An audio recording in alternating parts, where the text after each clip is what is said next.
tung núi gió cá tung tầng lời chân cho xuân lâm riết rây gắn cột ca rồi buốt nồng chân bóng nung nong từng bờ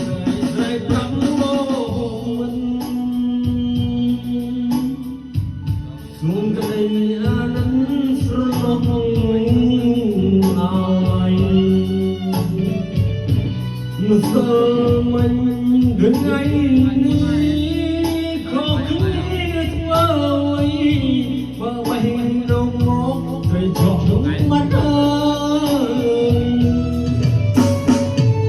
mà ta chẳng quên cũng lại cho cô mong sớm chút gió rụp rột chiều mong trong lấy chân qua biển mũi thao bằng những con người ôi không anh đứng lúc tập này chơi gấm chưa ra tận hồ nông cá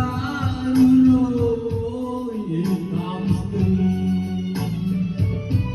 mà mình vẫn quanh sông ta đông nâng ôi bông hoa nắng một đêm quay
Ruột